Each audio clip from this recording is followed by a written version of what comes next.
Баршаңызға қайырлы күн, менің каналыма қош келдіңіздер. Бүгін біз сіздермен осындай өте дәмді болып шығатын түскі және кешкі асқа жасауға болатын жусайдан орама жасайтын боламыз. Бұл ораманың дәмі өте ерекше және де иісінің өзі өте керемет болып шығады. Егер де сіз жусайды ұнататын болсаңыз, видеоның соңына дейін қарап менімен бірге жасап көріңіз.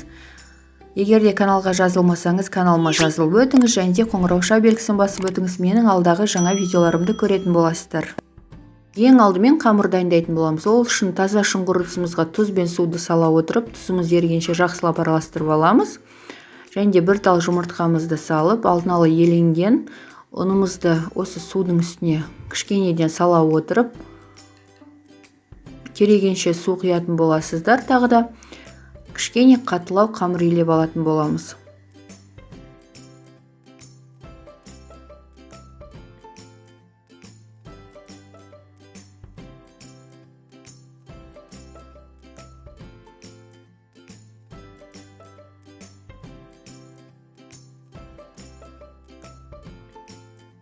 Мұнымен осындай қаттылау қамыр илеп алдым. Енді қамырдың бетін салфанмен жауып 10 минутқа демалдырып қойып қоятын боламыз.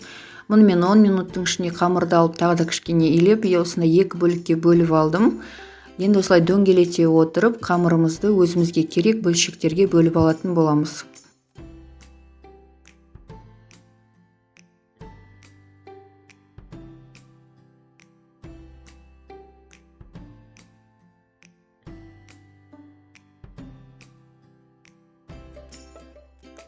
Енді қамырымызды тағы да осылай дөңгелете отырып, осындай тәрелкеміздің ішіне салып қоямыз және де бетін құрғап кетпес үшін тағы да салфамен жауып қоятын боламыз.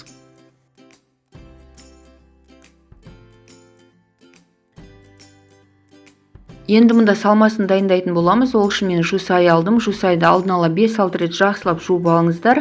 Және де осындай видеодағыдай көлемде майда төртбұрышты бөліктерге бөліп турап алатын боласыздар.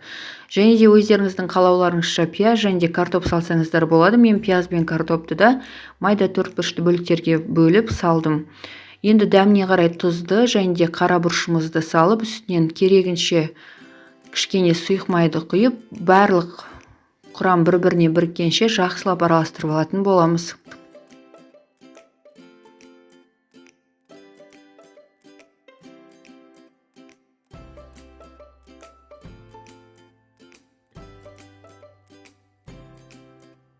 Енді мұнда демалған қамырымызды ала отырып, үстелдің бетіне кішкене ғана ұн сеуіп, қамырды оқтаудың көмегімен домалақ қылып жайып алатын боламыз.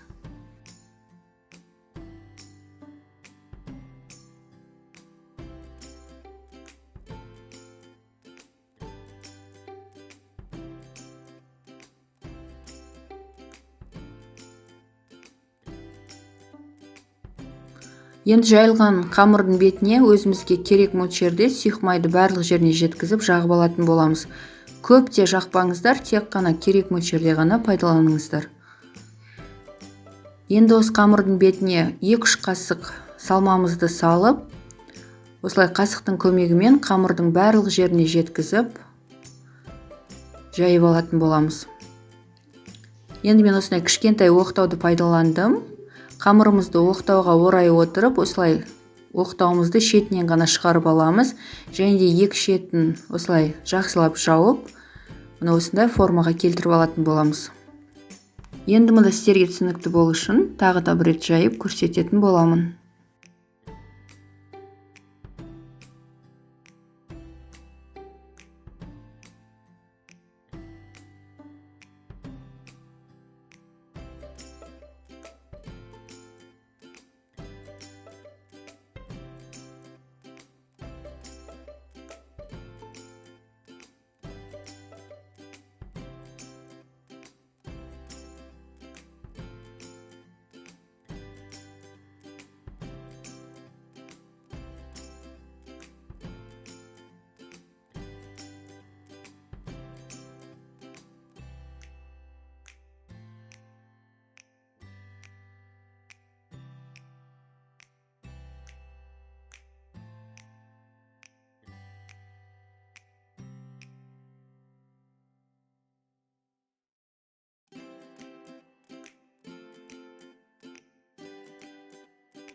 Мында мен қалған қамырларды жаңағы тәсілмен орап алдым. Сіздер де сол тәсілмен ораңыздар. Сол кезде піскен орамаларыңыз бір-біріне жабыспай өте әдемі формада пісіп шығатын болады. Енді мұнда мантаварканың бір листін алып астын осылай майлап алдым. Және де жаңағы орамаларды бір-біріне қатты жақындатпай мантаварканың листіне орналастырып шығатын боламыз. Мұны бәрін орналастырып болдық. Енді осы ораманы 40-45 минут көлемінде дайын болғанша буда пісіріп алатын боламыз. Мұны менде жусайдан жасалған орамаларым осындай 45 минут көлемінде пісіп шықты. Осындай бір-біріне жабыспаған өте әдемі формада пісіп шығады. Сіздер де дәл осылай орап жасап көріңіздер. Өте дәмді болып шығады. Барлықтарыңызға ұнайды деген ойдамын. Егер сіздерге менің рецептім ұнаса, лайк басып, комментарийларыңызды қалдырып өтіңіздер.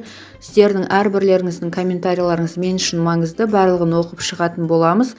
Сұрақтарыңыз болса, комментарийға қалдырыңыздар.